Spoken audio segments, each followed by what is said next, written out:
Why we love to be scared. Nearly 1.5 billion tickets to horror movies were sold in 2015 alone. But why do we love being scared so much? Boo! If the prospect of being scared out of your skin makes you clap your hands instead of cringing in the nearest corner, you're not alone. Nearly 1.5 billion tickets to horror movies were sold in 2015 alone. Movie makers are always trying to push the envelope even as they revisit old, faithful formulas, The Woods, Anyone. But why do we love being scared so much? As Katerina Bantinaki explains, it's all because of a careful dance between hedonism and control. At first blush, feelings of negativity like disgust and fear would seem to be intrinsically unpleasant, writes Bantinaki.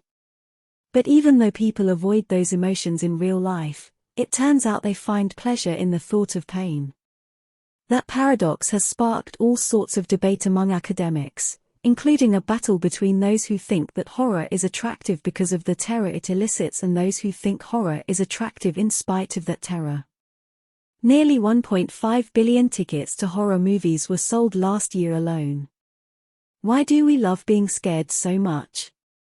To tease out which is really true, you have to decide whether pleasure motivates people or not. A pleasure-motivated person would probably not choose to experience a negative emotion, let alone expose their loved ones to watch with them.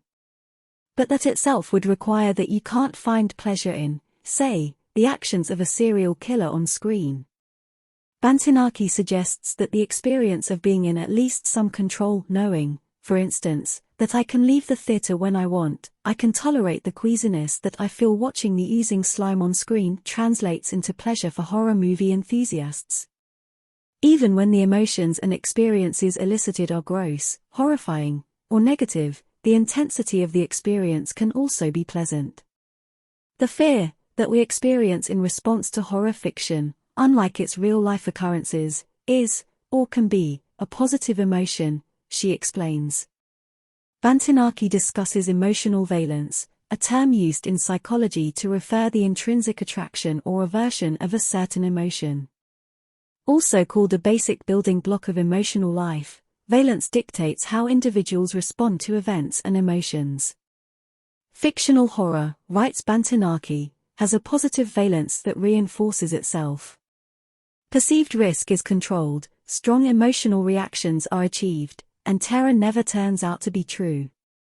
Whatever accompanying pleasures the fiction might provide, writes Bantinaki, we seek horror, I contend, primarily in the hope of the intense, positive emotional experience it affords us. Audiences used to chase those heightened emotions in, say, movie musicals, but cheap production values and people's ongoing interest in feeling terrified make horror increasingly relevant.